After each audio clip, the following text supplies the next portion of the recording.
اور میرا اللہ کے نام پر ارادہ ہے، اللہ تعالیٰ نے زندگی دی اور زندگی نہ ہو تو کم از کم میں وصیت کرتا ہوں کہ آئندہ سال سے جہاں ہم تعلیم کا ایک نظام الحمدللہ چلا رہے ہیں، جس کی تفصیل آپ حضرات نے سنی ہے مختلف شعبجات کی، تو وہاں ایک نظام تزکیہ کا اور اصلاح نفس کا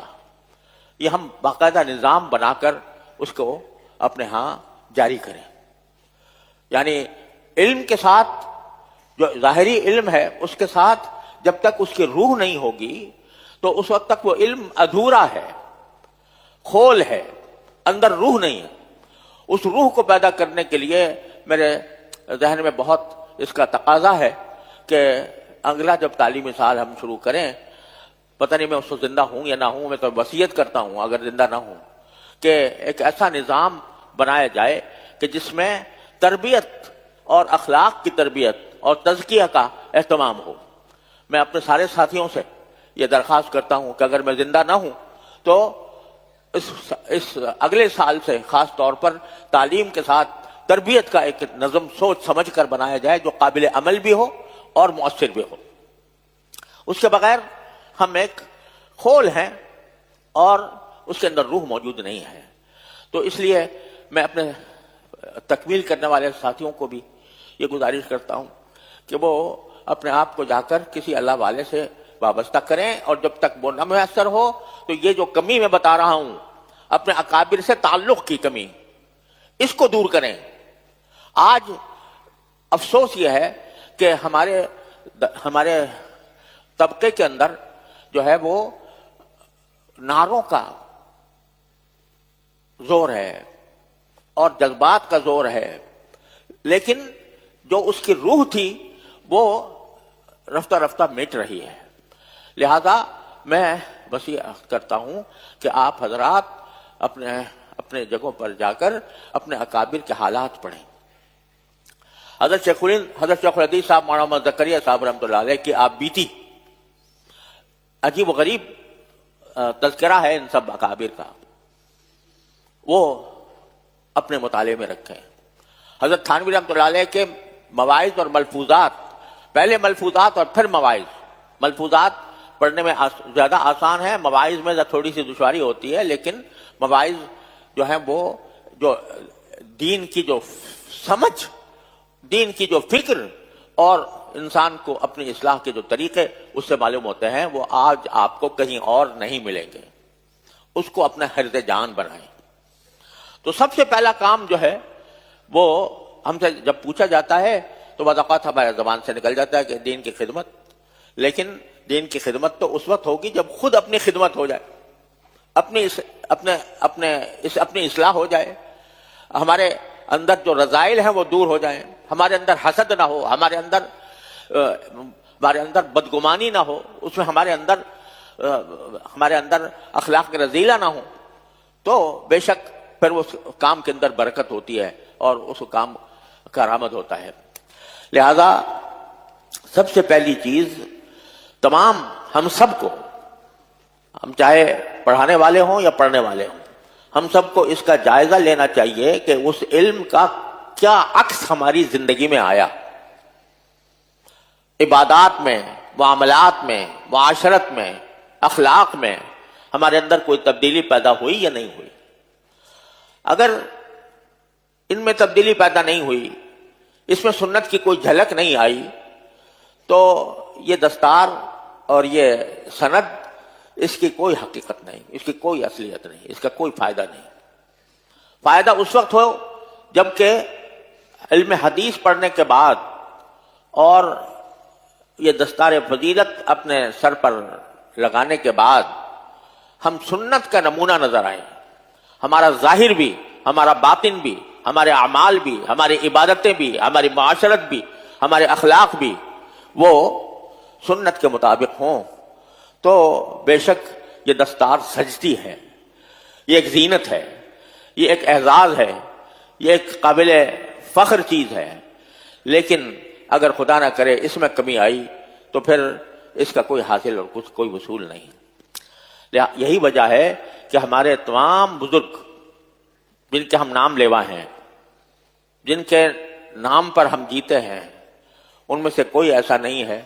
جو تعلیم حاصل کرنے کے بعد کسی اللہ والے سے اس نے اپنا تعلق نہ جوڑا ہو، اپنی اصلاح کرنے کے لیے، اپنے اخلاق کو درست کرنے کے لیے، اپنے رذائل کو ختم کرنے کے لیے، فضائل کو حاصل کرنے کے لیے وہ کسی نہ کسی اللہ والے سے اپنا تعلق جوڑتے تھے، تاکہ جو کچھ پڑھا ہے اس پڑھے ہوئے علم کا اثر ہماری اپنی عملی زندگی کے اندر آئے۔ اس لیے میں سارے اپنے ساتھیوں سے جو اس سال دور حدیث کی تکمیل کر رہے ہیں، پہلی گزارش یہ کرتا ہوں کہ اس طرف متوجہ ہوں اور خود رائے سے کوئی کام نہ کریں، اس میں اپنے اکابر کے طریقے زندگی کو اپنائیں اور اس کو اپنے لیے مشعل راہ بنائیں، کسی اللہ والے سے اپنا تعلق جوڑیں اور اس سے اپنی اصلاح کرائیں، اس سے تزکیہ کرائیں۔ اس کے بغیر علم جو ہے وہ محض ایک خول ہے جس کے اندر کوئی روح نہیں ہے۔ لہذا پہلی میری گزارش اپنے ساتھیوں سے یہ ہے کہ وہ اپنے آپ کو کامل مکمل نہ سمجھیں کہ دستار بند گئی اور امتحان میں اچھا نمبر حاصل ہو گئے تو بس ہم کامل مکمل ہو گئے، بلکہ میں تو سمجھتا ہوں کہ طالب علمی کا آغاز اب ہوا ہے، حقیقی طالب علمی کا، اور اس کے اندر اپنے سب سے پہلا کام یہ ہے کہ اپنے حالات کی اصلاح کرنے کے لیے کسی بڑے کو اپنا سربراہ بنائیں، اپنا رہنما بنائیں، اپنا مرشد بنائیں اور اس کے تحت اپنی زندگی گزاریں۔ اور اگر جب تک یہ بات حاصل نہ ہو، یعنی کوئی شیخ ملے نہیں، تو اس وقت تک ہمارے بزرگوں نے فرمایا ہے کہ جب تک کسی کو شیخ میسر نہ آئے تو وہ اللہ والوں کے سمانے، اللہ والوں کی حالات زندگی، اللہ والوں کی ملفوظات، یہ بسا اوقات شیخ کے قائم مقام ہو جاتے ہیں اس وقت جب کہ انسان کو کوئی شیخ براہ راست میسر نہ ہو۔ مجھے انتہائی افسوس ہوتا ہے اس بات پر کہ جن بزرگوں کے ہم نام لیوا ہیں اور جن کے نام کی ہم در حقیقت اگر کھا جائے تو نام کی روٹیاں کھاتے ہیں، ان کے حالات سے بے خبر ہیں۔ ہمارے سارے جتنے مدارس دینیہ ہیں، ان کی جو بنیاد ہے وہ دارالعلوم دیوبند ہے، اور دارالعلوم دیوبند کے اساتذہ کے جو بانی ہیں حضرت مولانا محمد قاسم نانوتوی رحمۃ اللہ علیہ، حضرت مولانا رشید احمد صاحب گنگوہی رحمۃ اللہ علیہ، حضرت مولانا یعقوب نانوتوی رحمۃ اللہ علیہ، ان حضرات کے حالات سے واقفیت نہیں، جانتے نہیں یہ کون ہے اور ان کے حالات کیا تھے، انہوں نے زندگیاں کیسے گزاری ہیں، دارالعلوم کیسے قائم ہوا تھا، کن مقاصد کے تحت قائم ہوا تھا، اور اس کے بعد پھر دارالعلوم کے اندر جو خدمات انجام پائیں وہ کن شخصیتوں نے انجام دیں اور کس حالات سے گزرے، اس سے واقفیت ہمارے اساتذہ و طلبہ کو بھی، بسا اوقات طلبہ کو بھی نہیں ہوتی، اساتذہ کو بھی نہیں ہوتی۔ یہ بہت بڑا نقص ہے جو ہمارے اندر پایا جاتا ہے۔ تو میں وصیت کرتا ہوں اپنے ساتھیوں کو جو فارغ ہو رہے ہیں وہ خاص طور پر، اور جو ابھی زیر تعلیم ہیں عمومی طور پر، کہ ان بزرگوں کے حالات زندگی کو، ان کے ملفوظات کو اپنا حرز جان بنائیں۔ ہر شخص ہم میں سے جائزہ لے کر دیکھ لیں اپنا، کہ کتنے ایسے ہیں کہ ہم نے حضرت نانوتوی کے سوانے پڑھی، ان کے حالات زندگی سے واقفیت حاصل کی، ان کے ملفوظات پڑھے، حضرت گنگوہی رحمۃ اللہ علیہ کی کتنی معلومات ہمیں حاصل ہیں۔ کبھی تذکرۃ الرشید پڑھنے کی نوبت آئی،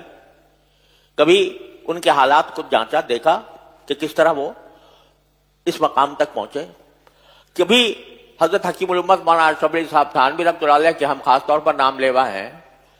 ان کے حالات پڑھے، اشرف السوانے کتنے لوگوں نے پڑھی ہے اور کتنے ان کے ملفوظات اور مفاہیم سے کتنا استفادہ کیا ہے۔ تو افسوس یہ ہے کہ اگر اس کا یہ سوال کیا جائے ہم میں سے اکثر لوگوں سے تو شاید جواب نفی میں ہوگا کہ نہیں، کچھ نہیں پڑھا۔ اس کا مطلب یہ ہے کہ ہم ابھی تک اپنے اکابر سے وابستہ نہیں ہو سکے پوری طرح۔ یہ ایک بہت بڑی خامی ہے جو ہمارے اندر پائی جاتی ہے. اور میرا اللہ کے نام پر ارادہ ہے,